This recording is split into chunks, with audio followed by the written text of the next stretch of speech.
자비로운 아버지 하나님, 이 아름다운 안식일 아침 저희가 주님을 예배하러 모였사오니 이곳에 강림하셔서 저희의 기도와 찬양과 경배를 받아 주시옵소서.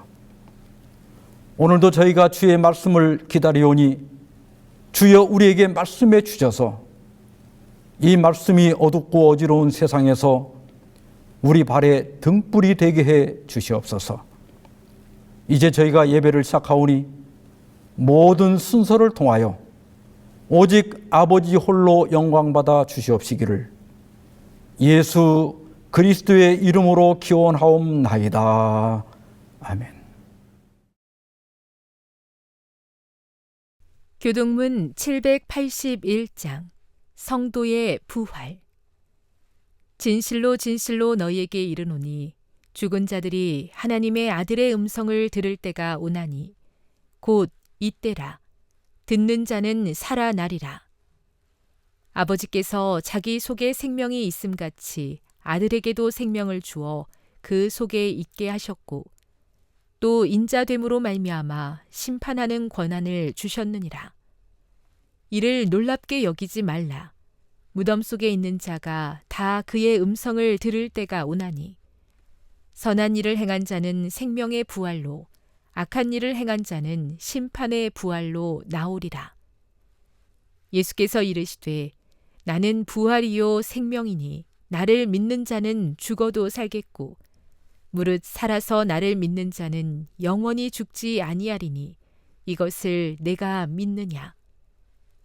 내가 그리스도와 그 부활의 권능과 그 고난의 참여함을 알고자 하여 그의 죽으심을 본받아 어떻게 해서든지 죽은 자 가운데서 부활에 이르려 하노니 내가 이미 얻었다 함도 아니요 온전히 이루었다 함도 아니라 오직 내가 그리스도 예수께 잡힌 바 된 그것을 잡으려고 달려가노라.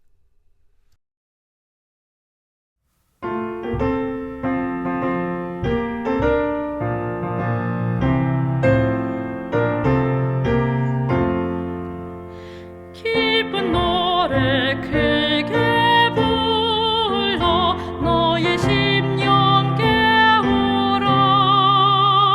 슬픈 생각 몰아내고 높이 찬양하라.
힘 받아 살았네.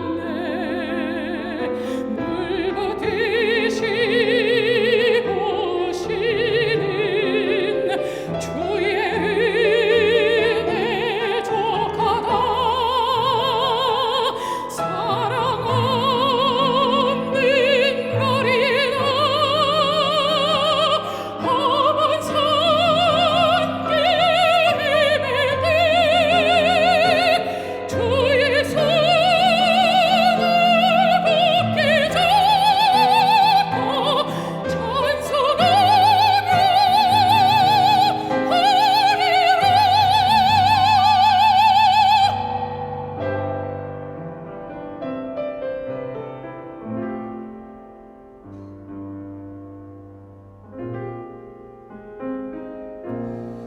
주님 다시 배올 날이 날로 다가와. 무거운 짐 주께 맡겨 벗을 날도 멀잖네. 나를 위해 예비하신 본향 집에 돌아가 아버지의 품 안에서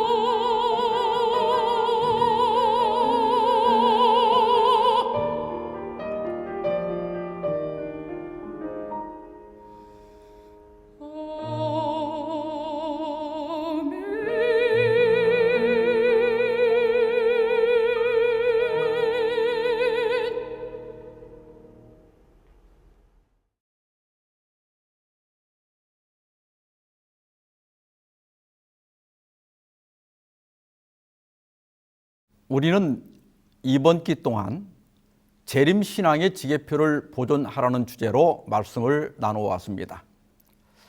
재림신앙의 4대 기둥교리 중에 오늘은 마지막 네 번째 기둥으로 조건적 불멸교리를 다루고자 합니다. 먼저 하나님의 말씀 고린도전서 15장 16절로 20절의 말씀을 제가 봉독하겠습니다.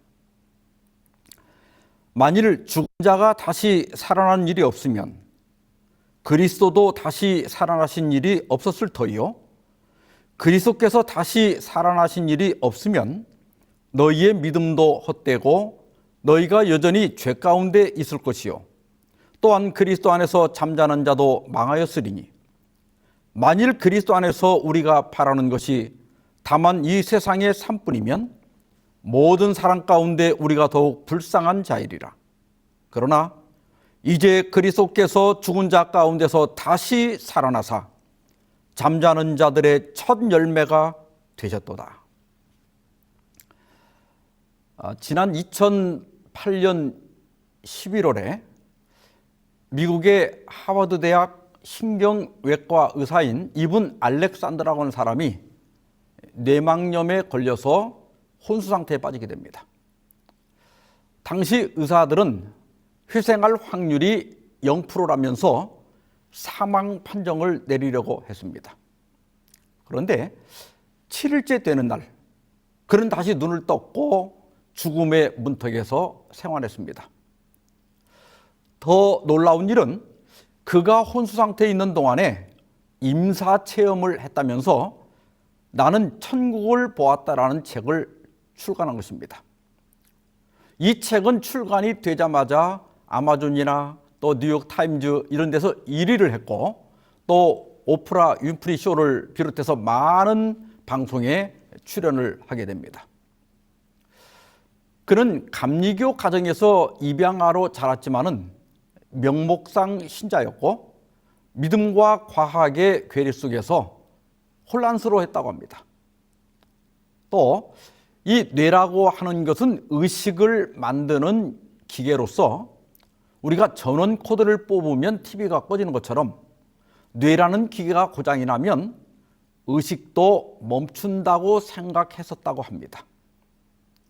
그런데 스스로 뇌가 꺼지는 경험을 한 뒤에 육체의 죽음이 의식의 종말은 아니라는 것을 깨닫게 되었다고 합니다. 과연 이 책의 내용들이 사실일까요? 육체가 죽은 뒤에도 영혼은 살아 있을까요? 고대로부터 사후 상태에 대해서 많은 견해들이 있어 왔습니다. 대개 일반적으로 종교가 없는 일반인들은 그냥 죽으면 끝이라고 생각합니다. 일반 개신교인들은 육체가 죽더라도 영혼은 살아 있어서 그리스도를 믿는 사람들은 천국 혹은 천당에 가고 불신자들은 지옥에 간다고 생각합니다. 그런데 칼빈주의 개혁교회 측은 약간 달라요. 죽은 사람의 영혼이 바로 천국이나 지옥으로 가는 게 아니고 중간 상태로 가게 되는데, 믿는 사람들은 낙원으로, 불신자들은 하데스에서 대기하고 있다가 예수님이 재림하실 때 비로소 천국이나 지옥으로 간다고 믿고 있습니다. 이 중간 상태라고 하는 것이 조금 이상해서 어떤 신학자는 개신교식 연옥이라고 비판을 하기도 합니다. 가톨릭 교회는 죽은 사람의 영혼 중에 선한 그리스도인들은 바로 천국에 가지만 애매모호한 사람들은 연옥으로 가서 거기서 정화된 후에 천국으로 가고 악인들은 지옥으로 간다고 믿습니다. 그리고 인도계 종교나 또 서양의 피타고라스 학파, 또 영지주의 이런 데서는 영혼 윤회설을 믿습니다. 영혼이라고 하는 것은 영혼이 살아있고 그 육체만 어떤 때는 사람이나 또 어떤 때는 짐승 또 곤충 이런 것으로 계속 갈아입는다는 거예요. 그러다가 그 윤회에서 벗어나는 것이 해탈이고 그런 사람을 부처, 곧 깨달은 사람이라고 믿습니다. 여러분, 어떤 견해가 옳을까요?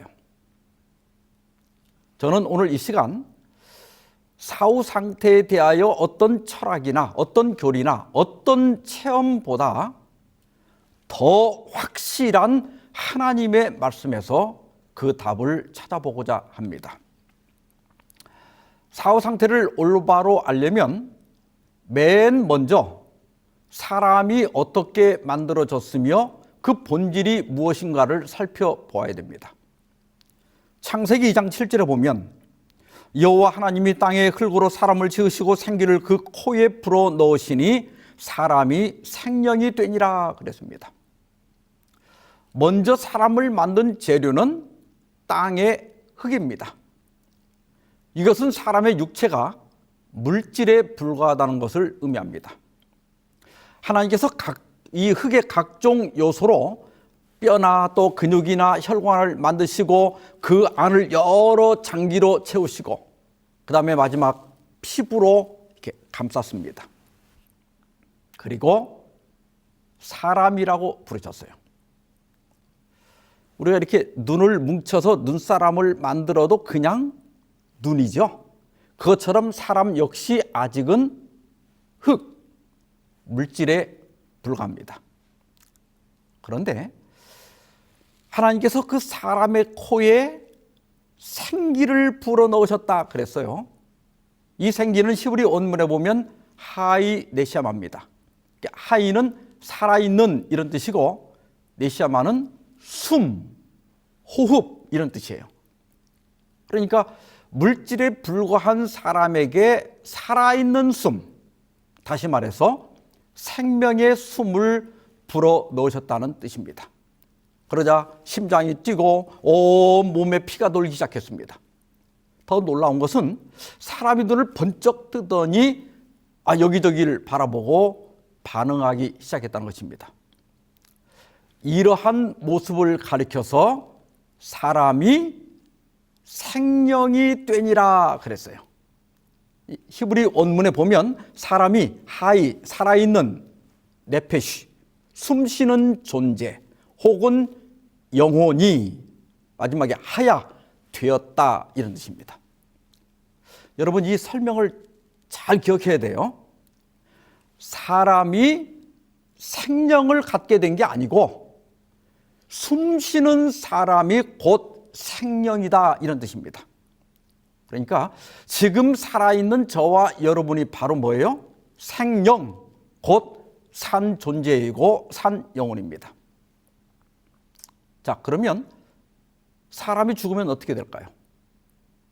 여러분 덧셈 뺄셈 할 줄 아시죠? 하나님께서 흙으로 사람을 만들고 이제 더합니다.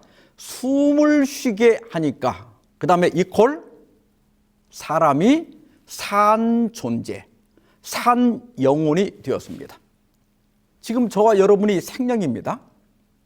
그런데 여기 더해진 숨이 끊어지면 사람이 어떻게 될까요? 자, 여기 우리나라 전통 악기인 향피리를 부는 사진이 있는데 향피리는 대나무로 만든다고 그래요. 대나무로 향피리를 만들면 어떻게 되죠? 향피리 안에 소리가 들어있나요? 아니죠. 그냥 여전히 대나무입니다. 그런데 이 피리에다가 바람을 불어 넣으면 그 피리에서 소리가 생겨납니다. 자, 여기서 또 뺄셈을 해봅시다. 피리에서 숨을 빼면 소리는 어떻게 되죠? 피리만 남고 소리는 소멸해서 없어집니다. 자, 사람도 마찬가지예요. 흙으로 사람을 만들고 여기다 생명의 호흡을 불어 넣으니까 피리에서 소리가 나는 것처럼 사람에게서 의식이 생긴 거예요. 그러다가 숨이 끊어지면 어떻게 될까요?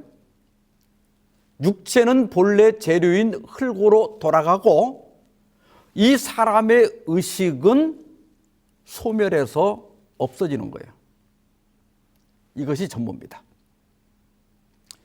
그래서 하나님께서는 아담과 하와가 범죄하고 난 다음에 너는 흙이니 흙으로 돌아갈 것이니라 이렇게 말씀하신 거예요.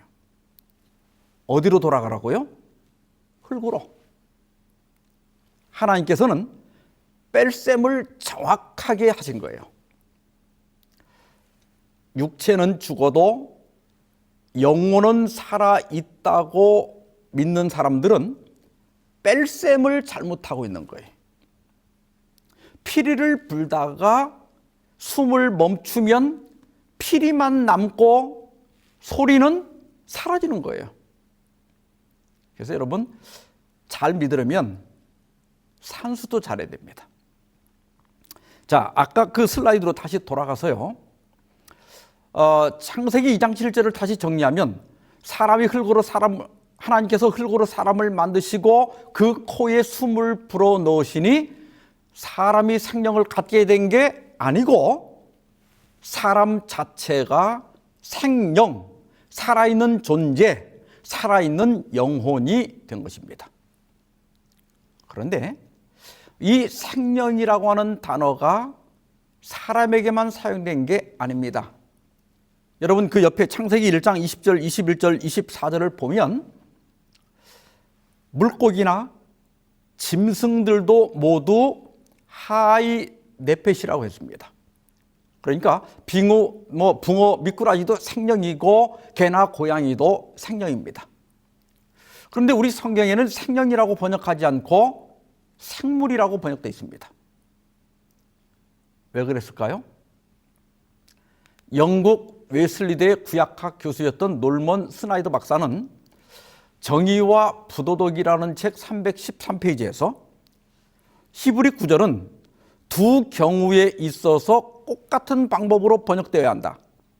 다르게 번역하는 것은 시브리 성경을 읽지 못하는 사람들을 오도하는 것이다, 이렇게 지적을 했습니다. 번역자들이 히브리어를 모르는 일반 평신도들을 오도하고 있다는 거예요. 왜 그랬을까? 캠브리지 대학의 도서관장이었던 베이즐 애킨스는 생명과 부도덕이라는 책 1페이지, 2페이지에서 우리의 번역자들이 스스로 이 사실을 숨기고 있는 것은 아마도 그들이 너무나도 영혼이라는 단어가 현대 신학적 개념에 묶여져 있어서 감히 그 히브리어를 동물을 언급하는 말로 번역할 수가 없었기 때문일 것이다, 그랬어요. 번역자들이 영혼 불멸이라고 하는 선입관에 묶여 있어서 생물이라고 번역했을 가능성이 있다는 것입니다. 개나 고양이를 생명이라고 하면 짐승도 죽은 후에 영혼이 있어야 하는데 그렇게 믿는 사람이 거의 없기 때문에 사람과 짐승을 구별하기 위해서 같은 히브리어인데 짐승들은 생물로 번역했다는 거예요. 이 사람의 생명의 원리가 짐승과 다를 바가 없다고 하는 것은 전도서 3장 18절 19절에도 나타나 있습니다. 내가 내 마음에 이르기를 인생의 일에 대하여 하나님이 그들을 시험하시리니 그들이 자기가 짐승과 다름이 없는 줄을 깨닫게 하려 하심이라 하였노라. 인생이 당하는 일을 짐승도 당하나니 그들이 당하는 일이 일반이라. 다 동일한 호흡, 여기 호흡이 히브리 원문에 르하우예요. 르하우가 있어서 짐승이 죽음같이 사람도 죽으니 사람이 짐승보다 뛰어남이 없으면 모든 것이 헛됨이로다. 여기서 솔로몬은 사람이나 짐승이나 생명의 원리는 같다. 둘 다 똑같은 루아우, 즉 호흡이 있고 그 호흡이 끊어지면 사람이나 짐승이나 똑같이 흙으로 돌아간다. 그래서 이 생명의 원리만 놓고 본다면 사람이 짐승보다 뛰어난 게 없다는 것입니다. 이 성경절을 본 김에 그 다음에 있는 20절과 21절도 한번 살펴봅시다. 다 흙으로 말미암았으므로 다 흙으로 돌아가니 다 한 곳으로 가거니와. 21절 인생들의 혼은 위로 올라가고 짐승의 혼은 아래 곧 땅으로 내려가는 줄을 누가 알랴. 영혼 불멸을 믿는 많은 사람들이 이 21절의 말씀을 가지고 봐라, 사람의 영혼은 위로 즉 하나님께 올라가고 짐승의 영혼은 땅으로 내려간다고 하지 않았느냐, 이렇게 주장합니다. 네, 여러분 이 말씀을 잘 보세요. 마지막에 누가 알랴 그랬어요. 이게 무슨 뜻이에요? 아무도 모른다는 회의적인 표현입니다. 여러분 이 성경절을 잘 보면 20절에서 사람이나 짐승이나 다 흙으로 간다, 다 한 곳으로 간다, 다 같은 곳으로 간다 해놓고 21절에서 사람의 영혼은 위로 가고 짐승의 영혼은 땅으로 간다, 이렇게 할 리가 있겠습니까? 혹 그렇게 생각하는 사람이 있을지 모르지만 누가 알랴? 이건 아무도 증명할 수 있는 사람이 없다는 거예요. 우리가 보고 경험한 가장 확실한 것은 사람이 숨이 끊어지면 똑같이 흙으로 돌아간다는 거예요. 그리고 여기 원문에 혼은 루아흐라고 되어 있어요. 이 루아흐가 아까 19절에 보니까 뭘로 되어 있었죠? 호흡입니다. 호흡. 이 루아흐는 호흡으로 번역될 때도 있고 어떤 때는 생명으로 번역될 때도 있습니다. 그런데 이 루아흐가 육체를 떠난 영혼을 가리키지는 않습니다. 만약 그렇다면 짐승도 영혼이 있다는 의미가 돼요. 호흡이나 생명은 하나님이 주신 것이기 때문에 사람이 죽는 것을 하나님께서 생명을 거두어 가졌다, 이렇게 표현하는 것입니다. 지금까지 우리가 살펴본 것을 20세기 후반 개신교의 대표적인 조직신학자인 독일의 위르겐 몰트만은 이렇게 정리를 했습니다. 영혼, 몸, 이런 몸의 이분적 사고는 비성경적이다. 사람은 영혼을 가지고 있는 것이 아니라 살아있는 영혼 그 자체이다. 아주 명백하게 정리하고 있습니다. 그러면 두 번째로 이렇게 비성경적인 영혼 불멸설이 언제 시작이 되었으며 어떻게 기독교에 들어오게 되었는지 살펴보도록 하겠습니다. 먼저는 하나님께서 아담과 하와에게 선악과를 먹지 말라고 명령하시면서 내가 먹는 날에는 반드시 죽으리라 경고하셨습니다. 이에 대하여 사탄은 너희가 결코 죽지 아니하리라고 반박했습니다. 네, 여러분, 누구 말이 참이었죠? 하나님 말씀이 참이었고 사탄의 말은 거짓이었습니다. 그리고 시간이 지나가면서 이 사실은 더욱더 명백해졌습니다. 아벨이 살해되었고 그 후에 많은 사람들이 늙어가면서 하나둘씩 죽어갔어요.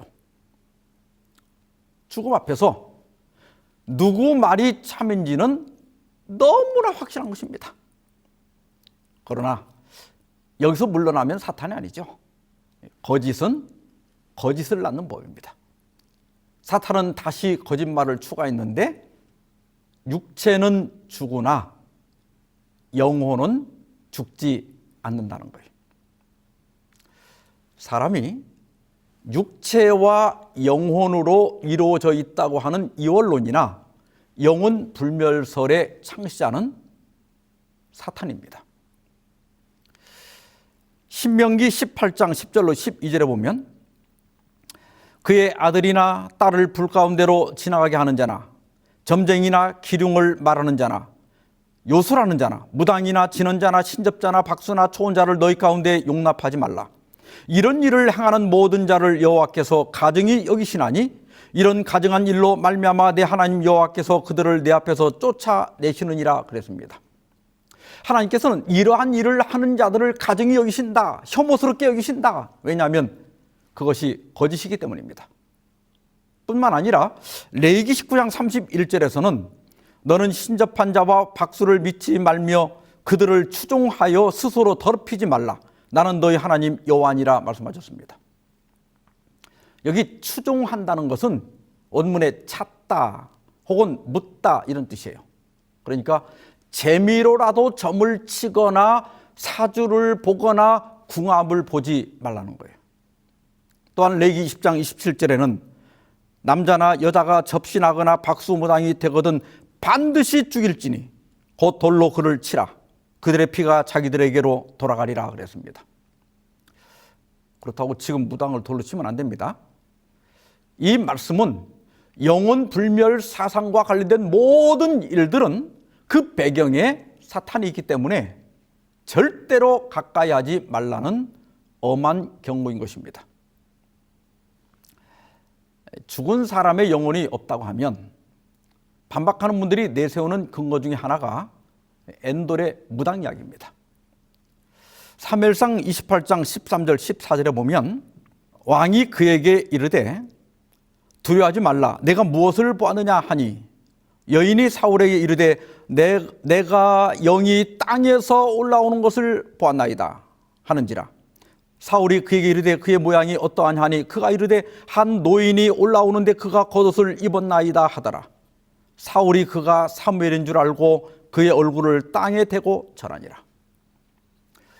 이 블레셋 군대가 쳐들어오자 길보아의 방어진을 친 사울은 너무나 두려워서 하나님께 신탁을 요청했지만은 이미 사울을 버리신 하나님께서 아무런 응답을 하지 않았습니다.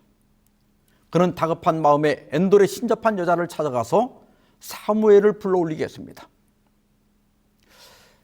여기 엔돌의 무당이 불러올린 이 영이 진짜 사무엘일까요? 먼저 이러한 행위는 조금 전에 살펴본 대로 하나님께서 금하신 겁니다. 더구나 이사야 8장 19절에 보면 어떤 사람이 너에게 말하기를 주절거리며 속살거리는 신접한 자와 마술사에게 물으라 하거든 백성이 자기 하나님께 구할 것이 아니냐 산 자를 위하여 죽은 자에게 구하겠느냐 하라 그랬습니다. 맞는 말입니까? 예, 그렇습니다. 전도서 9장 5절에 보면 죽은 자는 아무것도 모른다고 했어요. 아무것도 모르는 자가 어떻게 산 자에게 조언을 해줄 수가 있겠습니까? 그래서 여러분, 이 엔돌의 무당이 불러낸 영이 사무엘의 영이 절대 아닌 이유는 첫째로, 만약 영혼이 있다면 여러분 사무엘이 천국에 갔을까요? 지옥에 갔을까요? 당연히 천국에 갔겠죠. 그런데 사무엘이 어디서 올라왔다고 그랬어요? 땅에서. 그러니까 여기서부터 벌써 이게 가짜입니다. 그 다음에 둘째로, 하나님께서는 이미 사울의 신탁을 거절하셨습니다. 그런데 무당이 부르니까 사무엘이 올라왔다? 그건 있을 수가 없는 일입니다. 셋째로, 사무엘상 28장 19절에 보면 그 사무엘이라고 하는 그 영이 이렇게 얘기합니다. 여호와께서 이스라엘을 너와 함께 블레셋 사람들의 손에 넘기시리니 내일 너와 내 아들들이 나와 함께 있으리라. 그 말대로 일부는 맞았어요. 그 다음날 사울과 그 아들들이 길보아 전투에서 전사합니다. 그 사무엘의 말이 진짜라면 지금 그 사무엘과 사울이 같은 곳에 있겠죠. 그러면 두 경우가 생깁니다. 만약 사무엘이 천국에 갔다면 사울도 천국에 갔다는 거예요. 여러분, 하나님께 버림받은 사울이 정말 죽어서 천국에 갔을까요? 반대로 사울이 지옥에 갔다면 사무엘도 같은 곳에 있어야 되니까 사무엘도 지옥에 있다는 뜻이 됩니다. 이게 다 엉터리입니다. 바울의 신접한 여인이 불러낸 그 영은 사무엘로 변장한 사탄이지 절대 사무엘의 영혼이 아닙니다. 하나님께서 이렇게 어미 그만 불멸 사상이, 영혼 불멸 사상이 어떻게 체계화되고 기독교까지 들어오게 되었을까? 제가 그 과정을 도표로 정리를 했지만은 시간 관계상 핵심이 되는 부분만 설명을 드리겠습니다. 맨 먼저 영혼 불멸을 믿고 이것을 실제 삶 속에서 실천한 사람들이 이집트 사람입니다. 그들은 떠나간 영혼이 언젠가는 육체로 돌아올 것을 믿고 미라를 만들었어요. 그런데 단 하나의 미라도 지금까지 살아난 일이 없습니다. 그 후에 어린 시절에 이집트에서 살았던 그리스 철학자 피타고라스가 영혼 불멸 사상에 기초하여 윤회 사상을 들여왔고, 이어서 소크라테스와 그의 제자 플라톤이 이원론 사상과 영혼 불멸 사상을 체계화했습니다. 이것을 유대교로 들여온 사람이 필론이고, 카톨릭 교리로 집대성한 사람이 13세기 스콜라 철학자의 신학자인 토마스 아퀴나스입니다.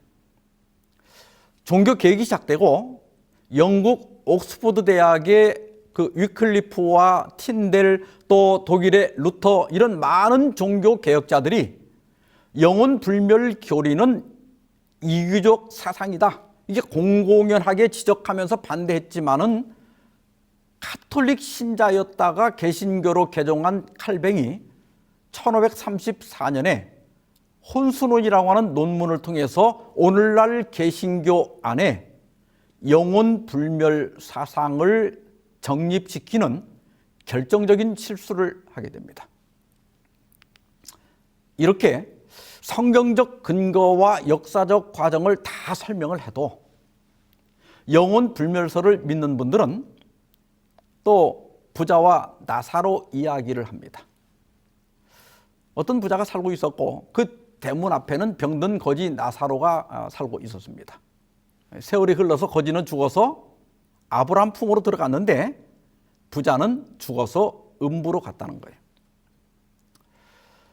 누가복음 16장 23절 24절에 보면 그가 음부에서 고통 중에 눈을 들어 멀리 아브라함과 그의 품에 있는 나사를 보고 불러 이르되 아버지 아브라함이여 나를 긍휼히 여기사 나사로를 보내어 그 손가락 끝에 물을 찍어 내 혀를 서늘하게 하소서. 내가 이 불꽃 가운데서 괴로워하나이다. 많은 개신교인들이 이 비유를 사실로 믿는 이유는 칼뱅이 이 이야기가 죽은 자의 영혼이 가는 중간 상태에 대한 실제적인 묘사라고 주장했기 때문입니다. 그러나 이것이 실제일 수 없는 것은 첫째, 나사로가 간 그 아브라함 품을 칼뱅은 낙원이라고 그랬어요. 근데 이 낙원과 부자가 간 음부 사이에는 서로 건너갈 수 없을 만큼 이렇게 넓지만은 대화가 가능할 만큼 또 가깝습니다. 정말 그렇다면 나는 낙원에 갔는데 만약 우리 부모나 또 내 자녀가 그 음부에 가서 저런 고통을 겪는 것을 뻔히 볼 수 있고 또 그 대화까지 가능하다면 여러분 정말 거기가 낙원이 되겠습니까? 또 두 번째로 영혼이 정말 불에 뜨거워하고 목이 마르고 또 혀나 손가락이 있습니까? 그런 것들은 육체가 살아있을 때 느끼는 거 아니에요? 우리가 이 부분 마취를 하면요, 의식은 말짱한데도 막 살을 가르고 병든 부분을 잘라내고 때로는 뼈를 잘라도 통증을 못 느낍니다. 통증은 육체가 있어야 느끼는 것이지 육체를 떠난 의식이나 영혼이 느낄 수 있는 것이 아닙니다. 독일의 루터교 신학자이면서 근동 연구학자인 요아킴 예레미야스가 1972년에 펴낸 예수의 믿음이란 책 183페이지에 보면 이 비유는 예수님 당시의 민중들이 익히 알고 있던 이집트의 민족 설화였다고 합니다. 시 오시리스라고 하는 사람이 죽은 다음에 지하 세계를 여행하는 이야기인데 이것이 유대판으로 이렇게 변형이 된 거예요. 바르마잔이라고 한 부자 세리하고 한 가난한 서기관이 죽어서 장례를 치렀습니다.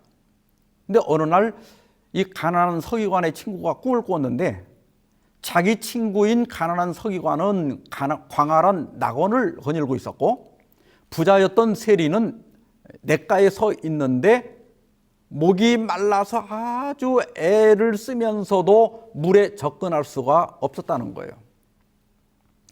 예수께서는 민중에 널리 알려진 이 설화를 부자와 나사로의 비유로 변형해서 말씀하신 거예요. 누가복음 16장 14절에 보면 예수님께서 이 부자와 나사로의 비유를 말씀하신 이유를 바리새인들은 돈을 좋아하는 자들이라 이 모든 것을 듣고 비유권을 그래서 부자와 나사로 이야기를 했다는 거예요. 예수님께서 너희가 하나님과 재물을 겸하여 섬길 수 없다 이렇게 말씀하시자 바리새인들이 비웃었습니다.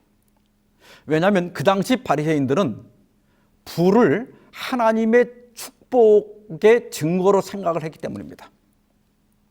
따라서 예수님께서는 부자는 음부로 나사로는 낙원으로 간 것으로 말씀하셔서 부가 하나님의 축복의 증거도 아니고 하나님 나라에 들어가는 자격을 주는 것도 아니라는 것을 교훈하고자 하셨던 것입니다.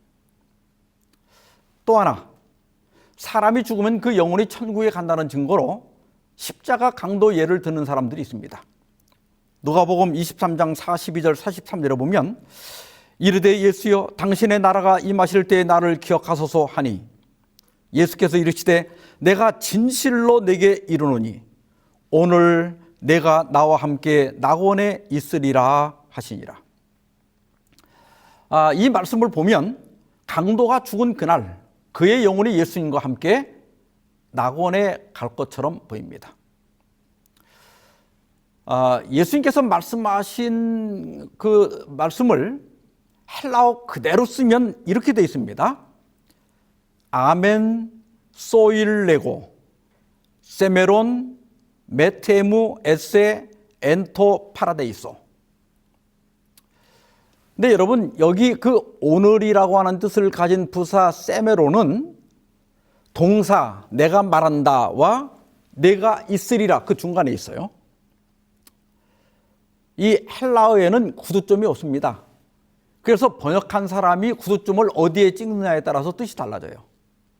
구두점을 오늘 앞에 찍으면 오늘 내가 나와 함께 낙원에 있으리라 이런 뜻이 돼요.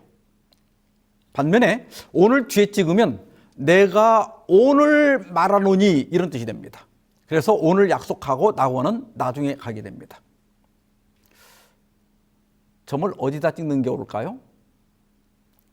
문법적으로는 이 부사 오늘이 어느 쪽으로나 다 이렇게 적용이 될 수 있습니다. 성경 해석 원칙에서 본문 자체에서 답을 찾기가 어려울 때는 관련된 다른 성경절을 통해서 정확한 의미를 찾는 것이 원칙입니다. 여러분들이 지금 그 보시는 성경절을 보면요, 고린도후서 12장 2절로 4절에서 사도 바울은 자기 경험을 혹시 자랑으로 오해할까 봐 3인칭을 써서 진술합니다. 바울은 자기가 14년 전에 환상 중에 셋째 하늘에 이끌려 갔는데 거기를 낙원이라고 그랬어요. 그런데 계시록 2장 7절에 보면 그 낙원에 생명나무가 있는 것을 알 수 있습니다. 그리고 계시록 22장 1절과 2절에 보면 하나님과 어린 양의 보좌가 있는 곳에 생명나무가 있다고 그랬어요. 그러니까 낙원은 하나님의 보좌가 있는 곳이라고 하는 결론을 얻게 됩니다. 따라서 예수께서 십자가에서 말씀하신 낙원은 하나님이 계신 곳입니다. 자, 그러면 예수님은 십자가에 달리신 오늘, 즉 금요일 날 낙원에, 즉 하나님께 가셨을까? 요한복음 20장 17절에 보면 예수께서 이르시되 나를 붙들지 말라. 내가 아직 아버지께로 올라가지 아니하였노라. 너는 내 형제들에게 가서 이르되 내가 내 아버지 곧 너희 아버지, 내 하나님 곧 너희 하나님께로 올라간다 하라 그랬어요. 여러분, 이때는 일요일 새벽입니다. 예수께서 오늘을 말씀하신 지 3일째 되는 날이에요. 예수님께서는 마리아에게 나를 붙들지 말라고 하셨는데 헬라어 하프토마이는 만지다, 뭐 이렇게 손을 대다, 잡다 이런 뜻입니다. 그 이전 번역에서는 만지다로 번역이 됐지만 개정판에서는 붙들지 말라 이렇게 번역을 했어요. 근데 이 번역이 더 낫습니다. 예수님께서 아버지께 가기 전에 뭐 만지면 부정을 타거나 안 되기 때문에 이 말씀을 하신 게 아니고 예수님은 빨리 아버지에게 가서 자신의 희생이 받아들여졌다는 확증을 받아야 하기 때문에 나를 좀 붙잡지 말라고 말씀하신 거예요. 여기 보면 예수님은 일요일 새벽인데도 아직 아버지께 올라가지 않으셨습니다. 그래서 누가복음 23장 43절에 그 말씀에서 그 오늘을 이 점을 구두점을 오늘 뒤에 구두점을 찍고 내가 오늘 말하노니 이렇게 번역하는 것이 여러 다른 성경절과 비교해 볼 때 옳은 번역입니다.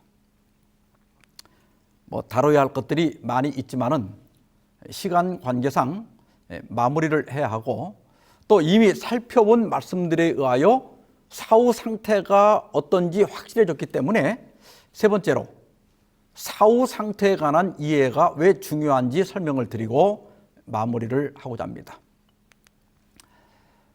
기독교 신앙에서 영혼불멸 사상을 받아들일 수 없는 첫 번째 이유는 부활신앙과 공존할 수가 없기 때문입니다.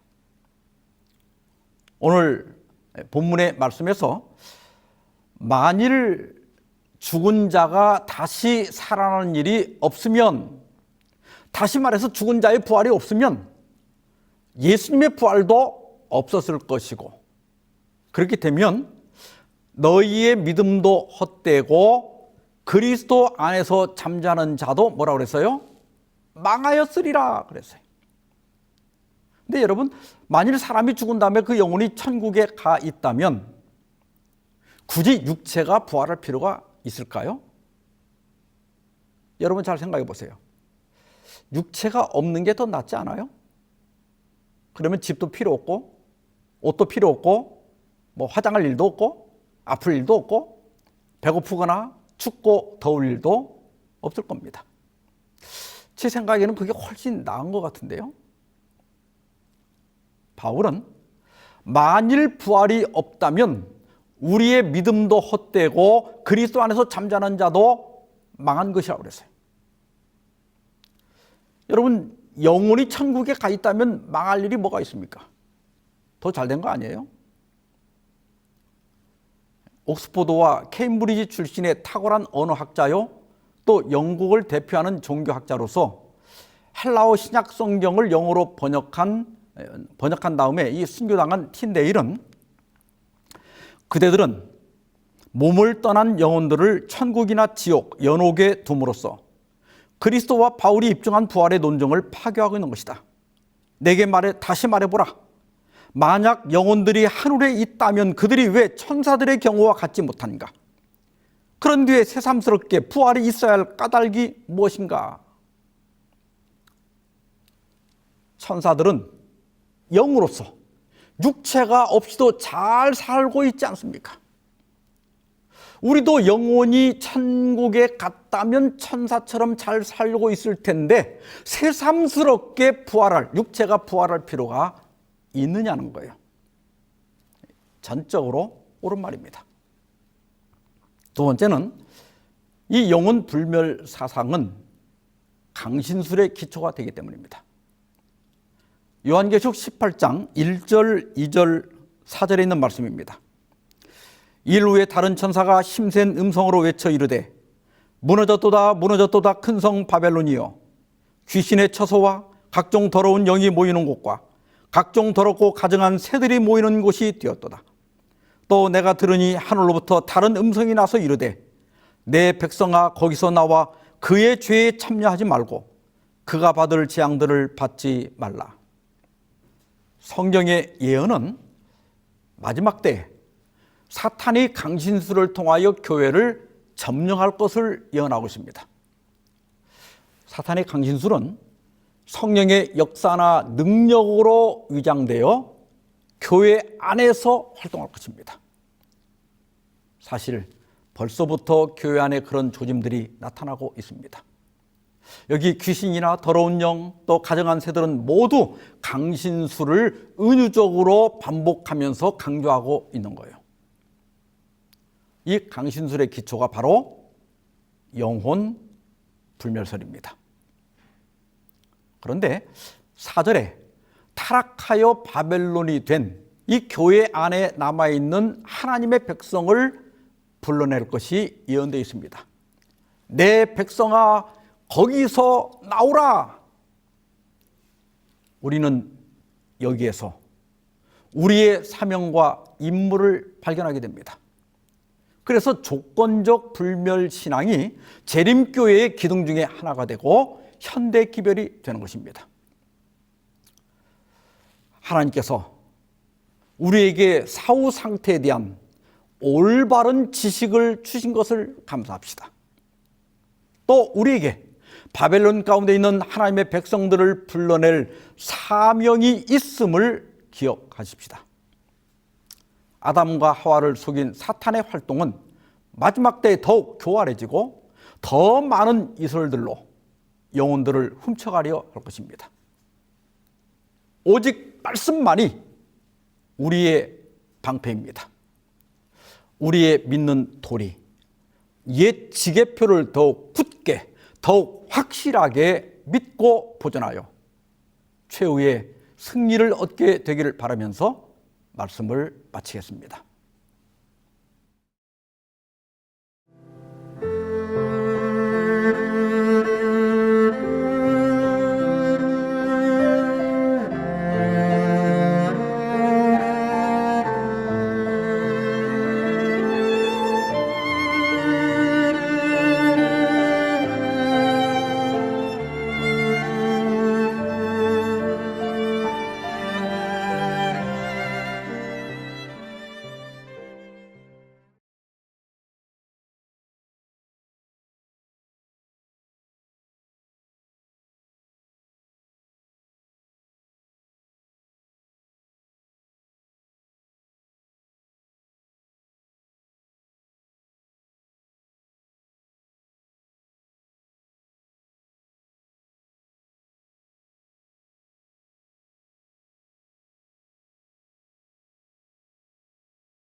천군 천사 승리의 함성으로 내 주왕을 옹위하리.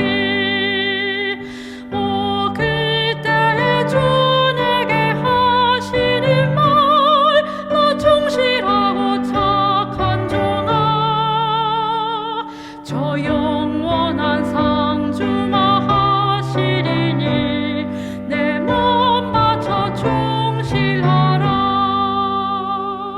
오 형제여 충실히 행하여라. 내 눈물은 사라지고 저 영원한 기쁨의 나라에서 금면류관 받으리라. 오 형제여 이 약속 진실하니 너 주저 말고 충실하라. 영영 기쁨 불멸의 상이 있으니 내 몸 바쳐 충실하라.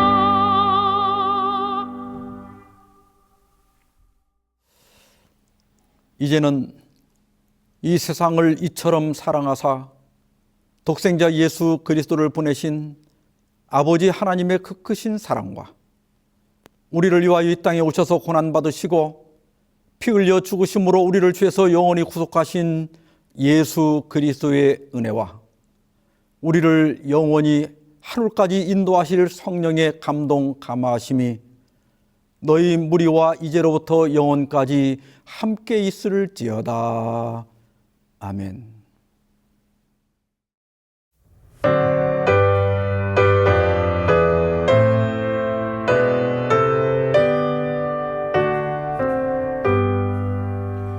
내 주님 오시리 확실히 오시리 내가 공중에서 주를 만나겠네 내